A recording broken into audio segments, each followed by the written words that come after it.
آج ذی الحجہ کی 3 تاریخ ہے، گویا کہ ٹھیک ایک ہفتے کے بعد عید الاضحیٰ آ رہی ہے۔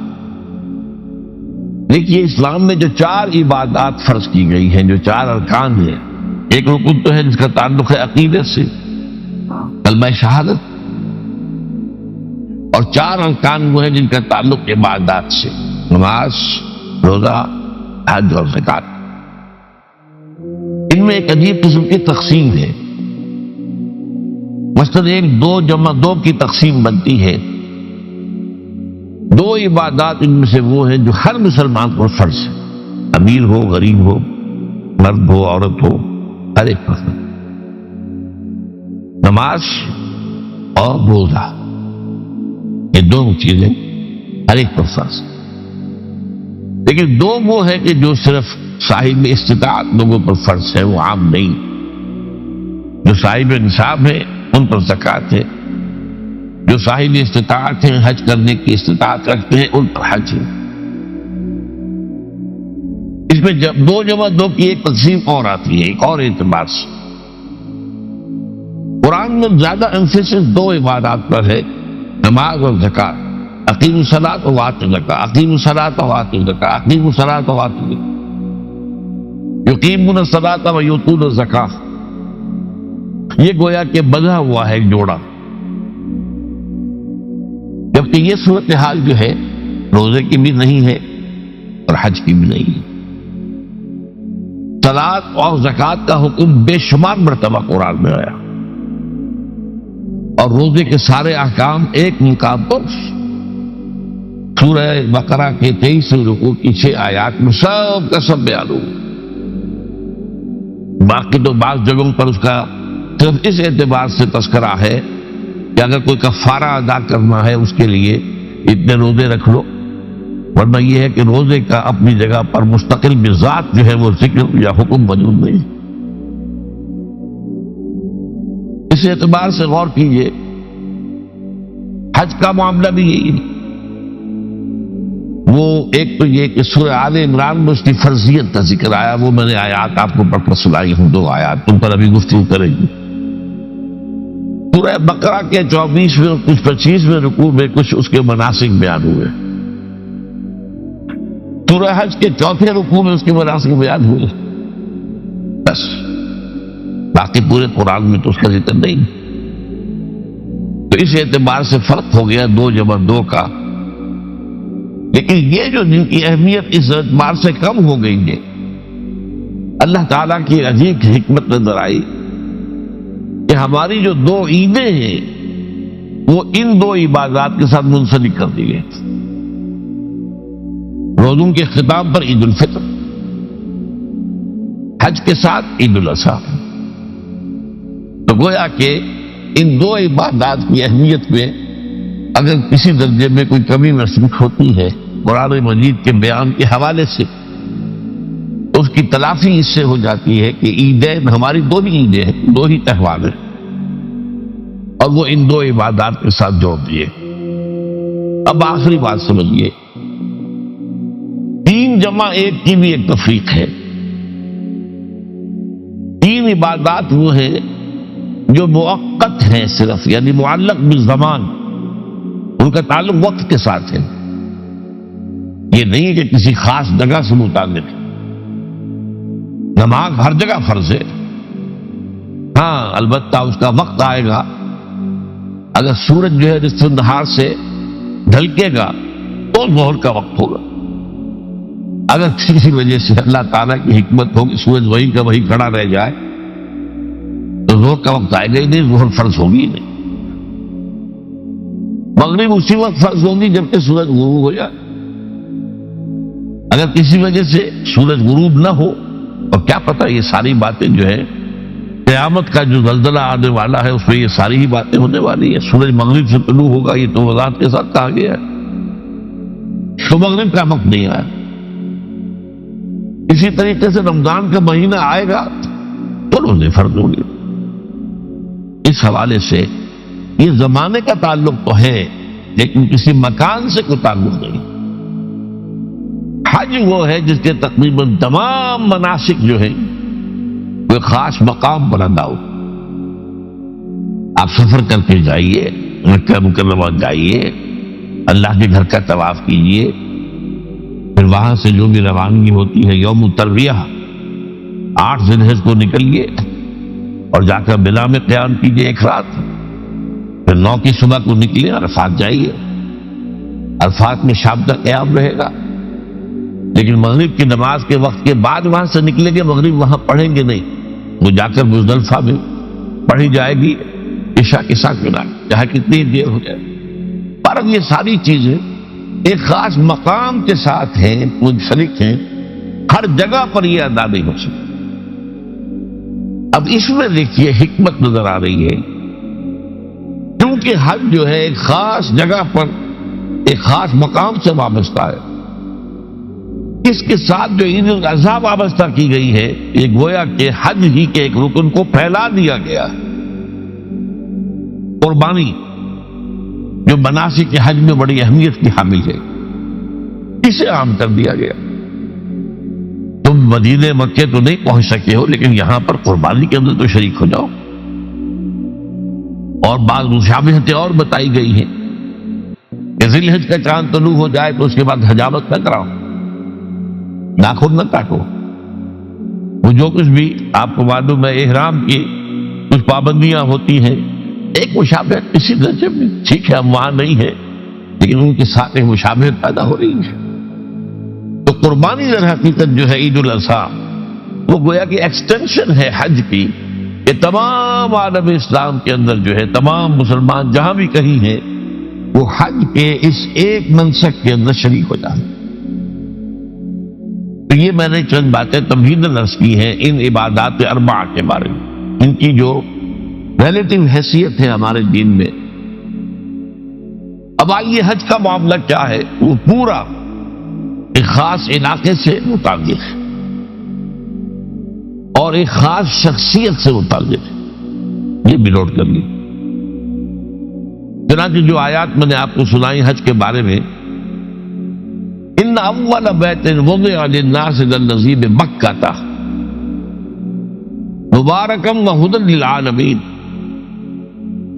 یقیناً پہلا گھر جو بنایا گیا لوگوں کے لیے، یعنی اللہ کی عبادت کے لیے، کہ لوگ وہاں جمع ہوں اللہ کی عبادت کے لیے، وہ ہے جو مکہ میں ہے۔ مکہ اور مکہ یہ ایک ہی لفظ ہے، تورات میں مکہ کا لفظ آیا ہے، قرآن مجید میں مکہ، یہ تھوڑا فرق جو ہے یہ تلفظ کا ہو جایا کرتا ہے مختلف زبانوں کے اندر۔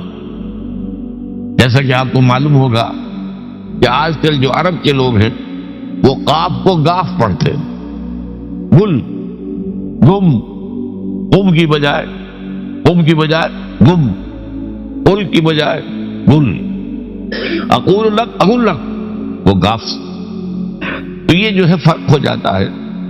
تو مکہ وادی مکہ یہ ہے در حقیقت مکہ مکرمہ۔ تو پہلا گھر جو بنایا گیا ہے، اور اس کے بارے میں جو یہ عام طور پر مشہور ہے، اس کے معمار حضرت ابراہیم ہیں، یہ بات صحیح نہیں ہے۔ اس کے معمار اول حضرت آدم علیہ السلام خود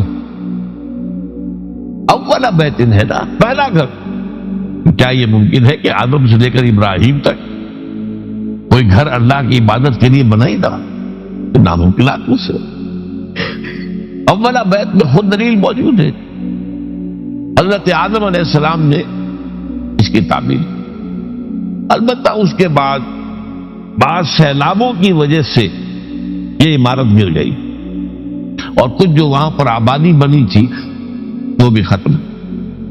یہ ایسے آتے ہیں، آپ کو معلوم ہے یمن میں جب ان کا ایک بند ٹوٹا تھا بہت بڑا، سد معارم، تو پھر وہاں جو اتنی خوشحالی تھی اور جو وہاں پر وہ باغات تھے اور جو کھیتیاں سب برباد ہو گئی، اور وہاں سے لوگ جو ہے نقل مکانی کرنے پر مجبور ہو گئے۔ یہی یمن کے قبائل تھے جو جا کر شام اور عراق میں آباد ہوئے، یہی یمن کے 2 قبیلے تھے جو مدینے میں آ کر آباد ہوئے، اوس اور خزرج، یہ یمن کے قبیلے تھے۔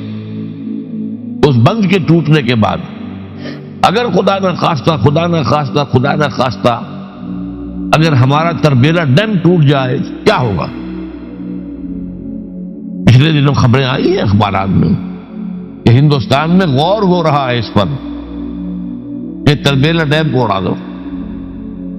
وہ سوچتے ہیں پاکستان کو ختم کرنے کی سبیل کیا ہو سکتی ہے، تو بڑی سمپل ہے اور بڑا آسان کام. بمبارڈمنٹ کر دینا جو ہے ٹھیک ہے، ان کا جہاز آئے کچھ کو ہم گرا بھی لیں گے، کچھ تو آتا جو ہے وہاں پر وہ اپنے بم جو ہے وہ ہدف کے اوپر گرا جائیں گے. کیا ہوگا؟ یوں سمجھیے کہ جو سونامی کا آیا تھا سیلاب، وہ سونامی کا سیلاب آئے گا بھارت پاکستان کو، اب ہر چیز تباہ و برباد ہو. کم سے کم یوں سمجھیے کہ تقریباً 100 میل کی چوڑائی میں، اور یہ سب جو ہے ریگستان بن جائے گا، ہر چیز ختم ہو جائے گی. خدا نخواستہ خدا نخواستہ. دوبارہ سند معارف کے بعد یہ صورتحال واقع ہوئی تھی. تو اس کے بعد سے یہ جو ہے یہ اللہ کا گھر یہ جو ہے گرا ہوا تھا. اس کی کوئی اب صرف یہ کہ قواعد رہ گئے تھے. قواعد کہتے ہیں جو بنیادیں ہوتی ہیں، وہ پھر اللہ تعالیٰ نے حضرت ابراہیم کو بتائی کہ یہ ہیں وہ بنیادیں جن پر کہ وہ گھر ہوتا تھا. وَإِذْ يَرْفَعُ إِبْرَاهِيمُ الْقَوَاعِدَ مِنَ الْبَيْتِ وَإِسْمَاعِيلُ، ان بنیادوں پر حضرت ابراہیم اور اسماعیل نے مل کر دو معماران حرم میں یہ عمارت جو ہے دوبارہ تعمیر کی ہے. تو گویا کہ حضرت ابراہیم علیہ السلام معمار دوم ہے، معمار اول اس کا جو ہے وہ خود حضرت آدم علیہ السلام. فی آیات بینات مقام ابراہیم، مقام ابراہیم ہے. جو بھی وہاں گئے ہیں انہوں نے دیکھا ہے کہ ایک پتھر تھا جس پر کھڑے ہو کر حضرت ابراہیم علیہ السلام تعمیر کر رہے تھے. اب آج تو آپ کو معلوم اسکیفولڈنگ لگ جاتی ہے، بانس لگ گئے، یا آج کل تو جو ہے پائپ جو ہے لوہے کے اس سے لگا کر جیسے جیسے اٹھتی جا رہی ہے اسی طریقے سے اس کے ساتھ جو ہے وہ چل رہے ہیں اور ان کے اوپر کھڑے ہو کر تعمیر ہو رہی ہے. اس وقت کچھ نہیں تھا. تو ایک پتھر ایسا تھا کہ جو خود بخود اٹھتا تھا اللہ تعالیٰ کے اٹھانے سے، یا یوں کہیے کہ ملائکہ کے اٹھانے سے، اور اسی پر حضرت ابراہیم کھڑے ہو کر وہ پتھروں کے اوپر پتھر رکھتے جا رہے ہیں. اور اس کی وجہ سے اس پتھر کے اوپر اتنی دیر کھڑے رہنا ہوا ہوگا حضرت ابراہیم علیہ السلام کا کہ اس پر ان کے پاؤں کے نشان بن. وہ ہے مقام ابراہیم، جو آپ نے دیکھا ہوگا کہ وہاں ایک بہت خوبصورت قسم کا ایک پنجرا سا بنا ہوا ہے اور اس کے اندر وہ مقام ابراہیم ہے. اور جب بھی طواف کرتے ہیں تو طواف کے بعد 2 رکعتیں جو ہے وہ پڑھی جاتی ہے ابراہیم، مقام ابراہیم کے پیچھے، جتنا بھی قریب تر ہو کر پڑھا جا سکے، لیکن بہرحال رخ ہونا ہے. فی آیات بینات مقام ابراہیم ومن دخلہ کان آمنا. تو ایک تو یہ کہ وہ نشانیاں ہیں، وہ اللہ تعالیٰ جن لوگوں کی کہ دل کی آنکھ کھلی ہو، روحانی آنکھیں کھلی ہو، ان کو دکھاتا ہے. اور ایک وہ ہے کہ جو ہماری ان سامنے کی ظاہری آنکھوں کو بھی نظر آتی. یہ نوٹ کر دیجئے کہ یہ مقام امن کا گہوارہ رہا. عرب میں لوٹ مار، قتل، غارت، قتل کے بدلے میں قتل، پھر قتل کے جواب میں قتل. لیکن اس وقت بدترین دور میں بھی عربوں کا معاملہ یہ تھا کہ کوئی شخص فرض کیجئے کہ وہ کئی مہینے سے اپنے باپ کے قاتل کو ڈھونڈ رہا ہے تاکہ قصاص لے سکے، بدلہ لے سکے، اسے قتل کر سکے. اسے کہیں نظر نہیں آ رہا، اچانک حرم میں نظر آ جاتا ہے، وہاں وہ نقصان نہیں پہنچائے گا اسے. یہ امن ہے.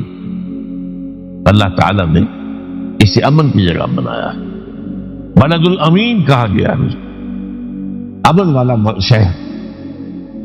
یہ جو ہے یہ تو آج تک بھی اس کی جو برکت ہے وہ نظر آتی ہے. ومن دخلہ کان آمنا وللہ علی الناس حج البیت من استطاع الیہ سبیلا. اور اللہ کا حق ہے اپنے بندوں پر کہ وہ حج کریں اس کے اس گھر کا، جو کوئی بھی استطاعت رکھتا ہو سفر کی.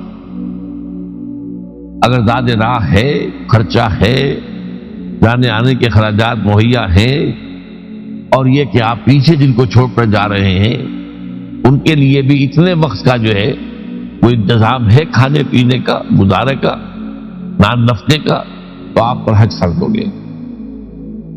اب اگر اس فرضیت کے بعد کوئی شخص تاخیر کرتا ہے تو بڑے گناہ میں مبتلا ہے.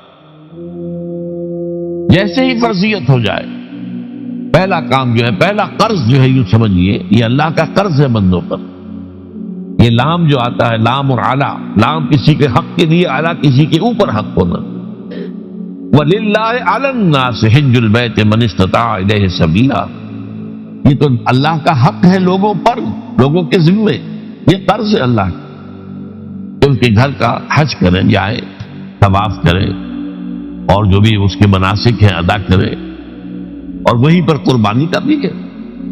لِيَشْهَدُوا مَنَافِعَ لَهُمْ وَيَذْكُرُوا اسْمَ اللَّهِ فِي أَيَّامٍ مَّعْلُومَاتٍ عَلَىٰ مَا رَزَقَهُم مِّن بَهِيمَةِ الْأَنْعَامِ فَكُلُوا مِنْهَا وَأَطْعِمُوا الْبَائِسَ الْفَقِيرَ. اسی کے اندر جو ہے مناسک کے اندر قربانی بھی ہے. افریقہ میں آپ کو معلوم ہے، شمالی افریقہ میں زیادہ تر لوگ جو ہیں جیسے کہ ہندوستان پاکستان میں ویسے ہیں، لیکن آپ جنوب میں چلتے جائیے تو رنگ گہرا ہوتا چلا جائے گا. انتہائی سیاہ بھی ہے، سب آ رہے ہیں، شکلیں جدا ہیں، زبانیں جدا ہیں، لیکن سب کے سب جو ہے ایک ہی نغمہ ان کی زبان پر ہے ایک ہی نغمہ، کہیں واضح کہیں مبہم.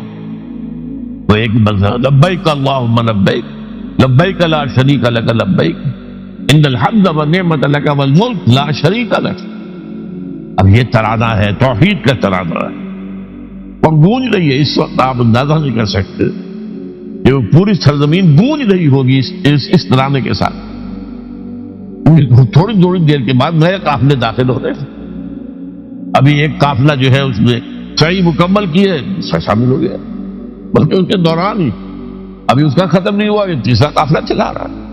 وہ تو یہاں تو ظاہر بات ہے کہ میں نے چونکہ ایک نقشہ اپنی نگاہوں سے دیکھا ہے مدینہ منورہ سے اور مکہ مکرمہ جاتے ہوئے رات کے وقت، کہ کہیں جو ہے وہ روشنیوں کی وہ قطار ٹوٹتی ہی نہیں تھی. مسلسل معلوم ہوتا ہے کہ سڑک کے اوپر گاڑی کی مسلسل، کہیں اس کے اندر وقفہ ہی نہیں. اتنے بڑے پیمانے پر لوگ جمع ہو. زبانیں جدا ہیں، ایک دوسرے کی زبان نہیں سمجھتے، لیکن ایک زبان اور بھی ہوتی ہے جو بغیر بولے سمجھ میں آتی ہے. اس سے معلوم ہوتا ہے سب کے لیے محبت ہے. ہمارے بھائی ہیں تمام مسلمان. بعض کے اندر یہ محبت کا جذبہ زیادہ ہے. ترکوں میں انڈو پاکستان کے لوگوں کے لیے بہت محبت ہے. اب وہ بات جو نہیں کر سکتے، سمجھا نہیں سکتے، لیکن ان کی آنکھوں سے، ان کے انداز سے وہ محبت ٹپکی پڑتی. وہ عالمگیریت جو ہے اسلام کی، ہمگیریت، عالمگیریت، آفاقیت، اس کا جو مظہر نظر آتا وہاں تھا. پھر یہ کہ ہمارے یہاں کی جتنے بھی فرقہ بندیاں ہیں وہ وہاں ختم ہو جاتی ہیں. وہاں اہل حدیث ہے، حنفی ہے، مالکی ہے، شافعی ہے، حنبلی ہے. یہ کام بھی کیا ہے آ کر انہوں نے آل سعود میں. ورنہ اس سے پہلے جو ہے وہ 4 مصلے علیحدہ تھے، وہاں پر 4 جماعتیں علیحدہ ہوتی تھی. یہ حنفی مصلی ہے، یہاں پہ حنفی امام ہے وہ پڑھائے گا. یہ شافعی مصلی ہے، شافعی امام ہے وہ نماز پڑھائے گا. یہ جو ایک تفریق تھی وہاں بھی موجود تھی، انہوں نے ختم کیا. ایک امام کے پیچھے جماعت ہوگی، اسی میں حنفی بھی ہے، مالکی بھی ہے، شافعی بھی. کچھ ہے لوگ جو زیادہ، جن کے اندر کچھ زہر زیادہ گھل گیا ہے فرقے واریت کا، وہ پھر نہیں نماز پڑھتے، وہاں پر محروم رہتے. اس کی فضیلتوں کو چھوڑ کر جا کر کہیں اپنے جو ہے گھروں پر جہاں ٹھہرے ہوئے وہاں جا کے نماز پڑھ لیتے ہیں کہ یہ جو ہے وہاں بھی ان کے پیچھے ہماری نماز نہیں. لیکن نہیں، عام طور پر ایسا نہیں ہے. عام طور پر سب لوگ جمع ہے، نماز پڑھ. اور ایک سب سے بڑا مشاہدہ جو ہوتا ہے، جو مجھے سب سے پہلے ہوا تھا پہلے حج میں، یہ 1962 کی بات ہے، میں نے محسوس کیا یہ نماز کے اندر اختلافات جو ہیں اسلام مسلمانوں میں صرف اتنے ہیں کہ جس سے جماعت نہیں ٹوٹتی. اختلافات ہیں، رفع یدین ہے یا نہیں ہے، آمین بالجہر ہے یا نہیں ہے، اختلافات تو ہیں، لیکن جماعت نہیں ٹوٹتی. وہ جو ڈرل ہے، ڈرل جیسے کہ ڈرل ہوتی ہے، آرمی پریڈ ہو رہی ہے، وہ ڈرل ختم نہیں ہوتی. ایسا نہیں ہے. میں نے جب سوچا اگر کسی مسلک کے نزدیک رکوع بھی 2 ہوتے جیسے سجدے دو ہیں، تو وہ لوگ تو ایک رکوع کے بعد دوسرا رکوع کرتے اور باقی لوگ سجدے میں چلے گئے ہوتے، جماعت ٹوٹ جاتی۔ یا اگر کسی کے نزدیک ہر رکعت کے اندر جیسے رکوع ایک ہے سجدہ بھی ایک ہی ہوتا، تو کچھ لوگ تو ایک سجدہ کر کے کھڑے ہو جاتے ہیں اور دوسرے لوگ جو ہے دوسرا سجدہ کر رہے ہوتے ہیں، جماعت ٹوٹ جاتی۔ یہ میں سمجھتا ہوں کہ کس کی حکمت ہے، کس نے یہ طے کیا کہ ٹھیک ہے آپ میں رنگا رنگی بھی ہو، ذوق اس چمن کو ہے زیب اختلاف سے، اختلاف بھی ہے، رفع یدین بھی ہو رہا ہے، آمین بالجہر بھی ہو رہا ہے، نہیں بھی ہو رہا ہے، سب کچھ ہے، لیکن وہ اجتماعیت نہیں ٹوٹ رہی۔ یہ وہ یوں سمجھیے کہ یہ زندہ معجزہ ہے اسلام کا، کہ 1400 برس بیت گئے ہیں اور کتنے بڑے علاقے میں یہ اسلام پھیلا ہے، اور یہ کہ مختلف مسالک وجود میں آئے، اس میں کوئی شک نہیں ہے۔ حنفی ایک علاقے کے اندر آپ کو ملیں گے صرف شافعی، ہندوستان کا بھی مغربی ساحل کے صرف شافعی ملیں گے آپ، اس سے آگے آپ جائیے، چونکہ یہ عرب تاجروں کے ذریعے سے ایمان لائے ہیں یہ لوگ، سری لنکا کے لوگ ہیں، انڈونیشیا کے لوگ ہیں، ملیشیا کے لوگ، سب شافعی ہیں۔ ہندوستان میں چونکہ اوپر سے شمال سے آیا ہے اسلام، یہ ترکوں کے ذریعے سے آیا ہے، اور وہ کٹر حنفی تھے، یہاں حنفیت آئی، ترک جو ہے کٹر حنفی، یہ ترکی تو تھے جو آئے تھے۔ یہ کون تھا؟ محمود غزنوی کون تھا؟ سبکتگین کون تھا؟ الپتگین کون تھا؟ بختیار کاکی کون تھا؟ قطب الدین بختیار کون تھے؟ ستر۔ اور ترک میں کون؟ غلامان، خاندان غلامان یاد نہیں، لیکن 12 ان کے سرے سے جو اسلام ان کے ساتھ آیا ہے وہ خالص حنفی اسلام، کوئی حرج نہیں۔ وہاں جا کر سب جمع ہو جاتے ایک وحدت کے اندر۔ یہ چند مشاہدات وہاں کے ہوتے ہیں جو ہماری ظاہری آنکھوں کو بھی نظر آ جاتے ہیں، جس کا کہ قلب کے اوپر بڑا گہرا اثر پڑتا ہے۔ اب میں ایک موضوع لے رہا ہوں، یہ جو قربانی کا مسئلہ ہے، اس کے بارے میں ایک زمانے میں تو بہت منکرین حدیث کی طرف سے اس کے خلاف بڑی جو ہے ایک مہم چلی تھی کہ ختم کیا جائے اس کو، یہ خام خواہ جو ہے خرچ ہوتا ہے بہت بڑا اور ضائع ہوتا ہے گوشت، اتنے بڑے پیمانے پر گوشت ہوتا ہے، کھایا نہیں جاتا۔ اچھا ایک زمانے میں فریج بھی نہیں تھے، یہ بھی نہیں کہ آپ محفوظ کر دیں، گوشت ضائع بھی ہو سکتا تھا، اور بھی چیزیں جو ہے وہ گوشت کی وہ صحیح طور سے استعمال نہیں ہوتی تھی۔ تو اس کے اوپر بڑا پروپیگنڈا منکرین حدیث کا رہا کہ یہ جو ہے قربانی صرف حج کے موقع پر ہے۔ میں اس کی نفی کے لیے آج آپ کو بتا رہا ہوں کہ سورہ حج کے اندر جو 2 رکوع ہیں، ایک چوتھا ایک پانچواں، چوتھے رکوع میں بھی قربانی کا ذکر ہے، پانچویں میں بھی قربانی کا ذکر ہے۔ یہ ایک دم جو ہے ایک جگہ پر جو 2 طرح کی قربانیوں کا ذکر ہو رہا ہے، یہ کیوں ہو رہا ہے؟ چوتھے رکوع میں وہ مناسک حج کے ساتھ اس کا ذکر ہے، وہاں جو فرمایا گیا لِيَشْهَدُوا مَنَافِعَ لَهُمْ وَيَذْكُرُوا اسْمَ اللَّهِ عَلَى مَا رَزَقَهُم مِّن بَهِيمَةِ الْأَنْعَامِ فِي أَيَّامٍ مَّعْلُومَاتٍ عَلَى مَا رَزَقَهُم مِّن بَهِيمَةِ الْأَنْعَامِ فَكُلُوا مِنْهَا وَأَطْعِمُوا الْبَائِسَ الْفَقِيرَ۔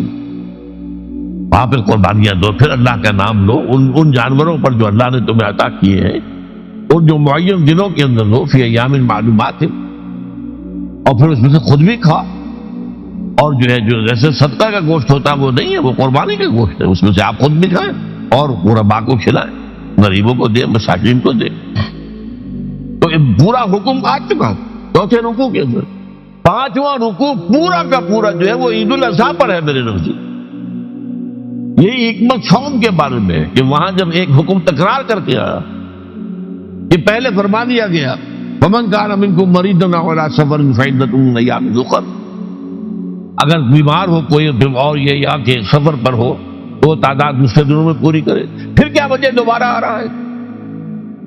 شهر رمضان الذي أنزل فيه القرآن هدى للناس وبينات من الهدى والفرقان ومن شهد منكم الشهر فليصوم ومن كان مريضا أو على سفر فعدة من أيام أخرى۔ کیوں؟ یہ تو ادبی اعتبار سے یہ کلام کا عیب شمار ہوتا، تکرار بلا کسی سبب کے نہیں، سبب کے بغیر نہیں۔ وہاں کیا تھا؟ وہاں ان 2 رعایتوں کے ساتھ تیسری بھی شامل تھی کہ اگر صحیح ہو اور مقیم ہو پھر بھی روزہ نہ رکھو تو ایک مسکین کو کھانا کھلا دو. یہ رعایت ختم ہوئی ہے رمضان کے روزے کے ساتھ. اب رکھنا پڑے گا روزہ.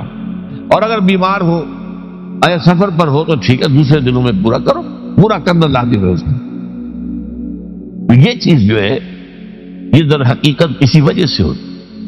بالکل یہی بات ہے سورہ حج کے چوتھے رکوع کے اندر وہ جو قربانی ہے حج کے ساتھ اس کا ذکر آ چکا. اب سنیے یہ جو آ رہا ہے، فرمایا وَلِكُلِّ أُمَّةٍ جَعَلْنَا مَنْسَكًا، ہر امت پر ہم نے ایک جو ہے قربانی کا معاملہ نازل وہ جو ہے فرض کیا ہے. میں نے کیونکہ آج شروع میں کہا تھا کہ صوم اور حج میں کچھ مشابہتیں ہیں. دیکھیے صوم کا حکم بھی آیا تھا تو کس طور سے آیا تھا؟ یا ایھا الذین آمنوا کتب علیکم الصیام کما کتب علی الذین من قبلکم لعلکم تتقون. اہل ایمان تم پر روزہ رکھنا فرض کیا گیا جیسے کہ فرض کیا گیا تھا ان پر جو تم سے پہلے تھے. یہاں پر اسی حوالے سے بات ہو رہی ہے. اے مسلمانوں، یہ قربانی صرف تم پر فرض نہیں کی جا رہی، یہ تو ہر امت پر، ہر نبی ہر رسول کی امت. وَلِكُلِّ أُمَّةٍ جَعَلْنَا مَنْسَكًا لِيَذْكُرُوا اسْمَ اللَّهِ عَلَيْهَا، تاکہ وہ نام لیں اللہ کا، عَلَىٰ مَا رَزَقَهُم مِّن بَهِیمَةِ الْأَنْعَامِ، جو کچھ اللہ تعالیٰ نے انہیں رزق دیا ہے. یہ چوپائے جو ہے حیوانات قسم کے، ان پر اللہ کا نام لے کر چھری پھیری جائے، اللہ کے نام سے ان کو ذبح کیا جائے. فَإِلَٰهُكُمْ إِلَٰهٌ وَاحِدٌ فَلَهُ أَسْلِمُوا. یہ جان لو کہ اس قربانی کی اصل روح کیا ہے. وہ یہ ہے کہ اللہ تمہارا ایک الہ ہے، اسی کے سامنے تمہیں سر جھکانا ہے. یہ روح تقوی اگر نہیں ہوگی تو یہ قربانی بے معنی ہو جائے گی. نماز و روزہ و قربانی و حج یہ سب کچھ بن جائے گی. اب یہ بھی ہوتا ہے 20 25 ہزار کے بکرے جو ہیں وہ لوگ لیتے ہیں، پھر ان کو گھماتے ہیں پھراتے ہیں، ان کے اوپر ریشمی چادریں چڑھاتے ہیں، جو ہے وہ مہندی لگا کر. بہرحال وہ چیزیں جو ہے یہ اظہار اس طرح کا یہ تو پسندیدہ نہیں ہے. یہ تو لوگوں کو دکھانے کی بات ہے اور اپنے پیسے کی جو ہے اپنی دولت کے اظہار کا ایک ذریعہ ہے. لیکن یہ کہ بہرحال قربانی انسان کرے اور یہ کہ اس کے اندر روح جو ہے تقویٰ کی وہ موجود ہوگی. فَإِلَٰهُكُمْ إِلَٰهٌ وَاحِدٌ فَلَهُ أَسْلِمُوا وَبَشِّرِ الْمُخْبِتِينَ. اور اے نبی ان لوگوں کو بشارت دے دیجئے کہ جو اللہ کے سامنے جھکے رہتے ہیں، خشوع اور خضوع کی شکل اختیار کرتے. الذین اذا ذکر اللہ وجلت قلوبہم، وہ لوگ کہ جب اللہ کا نام لیا جائے تو ان کے دل لرز اٹھتے ہیں. والصابرین علی ما اصابہم، اور صبر کرنے والے جبکہ ان چیزوں پر کہ جو اللہ کی طرف سے ان پر آ گئی ہو، مصیبتیں کو تکالیف. والمقیم الصلاۃ، اور نماز کو قائم کرنے والے. ومما رزقناہم ينفقون، اور جو کچھ ہم نے انہیں دیا ہے اس میں سے خرچ کرنے والے. یہ ایک نظام ہے پورا کا پورا جس آیت میں بیان کر دیا گیا. اس کا ایک جز جو ہے وہ یہ بھی ہے وَلِكُلِّ أُمَّةٍ جَعَلْنَا مَنْسَكًا. یہ قربانی کا معاملہ جو ہے یہ بھی ہم نے ہر امت کے اوپر فرض کیا، ہر امت جو ہے اس کے اوپر لازم کیا گیا، اور مسلمانوں آج تم پر بھی لازم کیا جا رہا. وَالْبُدْنَ جَعَلْنَاهَا لَكُم مِّن شَعَائِرِ اللَّهِ. اور یہ جو قربانی کے اونٹ ہیں یہ خاص طور پر چونکہ عرب میں تو اونٹ کی قربانی ہوتی تھی، دوسرے جانور تو وہاں کم ہوتے اور بہرحال ان کی قیمتی متاع بھی اونٹ ہے.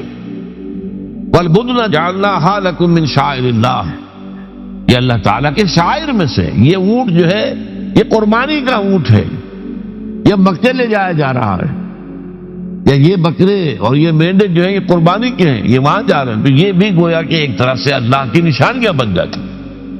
ان کے حوالے سے اللہ تعالیٰ کا ایک تصور اور اللہ تعالیٰ کے ساتھ ایک ذہنی رشتہ قائم ہوتا ہے. لیکن فیہا خیر، تمہارے لیے اس میں خیر ہے، بھلائی ہے. چنانچہ جب وہ جاتے تھے حج کے لیے تو جو بھی ان کے ساتھ دودھ دینے والا جانور ہے قربانی کی نیت ہے، لیکن دودھ جو ہے اس کا استعمال کر سکتے ہیں درمیان میں. اور بھی کوئی اگر ان کی کوئی چیزوں سے فائدہ اٹھانا ہو لکم فیہا خیر. فاذکروا اسم اللہ علیہا، تو اب ان کا اللہ کا نام لو اس کے اوپر. صاف صفیں باندھ کر وہ اونٹ کھڑے ہوتے ہیں اور ان کو نہر کیا جاتا ہے. آپ کو معلوم ہے ذبح نہیں ہوتا اونٹ، اتنا بڑا جانور ہے، گردن کتنی موٹی ہے، اس کا ذبح کرنا بڑا مشکل ہے. نہر کہتے ہیں اس کو. کھڑا ہے اونٹ اور ایک برچھا، چھوٹا سا برچھا ہے جو اس کے یہاں گردن کے یہ جہاں آ کر دونوں ہنسلیاں ملتی ہیں وہاں پر مارا جاتا، اور یہاں سے جو بہت بڑی وین ہے وہ در حقیقت ایورٹا، وہ جو ہے ختم ہوتا ہے، تو وہاں سے خون کا پھر فوارہ آتا، اور اس کے بعد پھر وہ اونٹ کھڑا کھڑا وہ رفتہ رفتہ اس کا جب خون نکل جاتا ہے تو وہ کمزور ہو کر نیچے گر جاتا ہے۔ یہ نہر ہے۔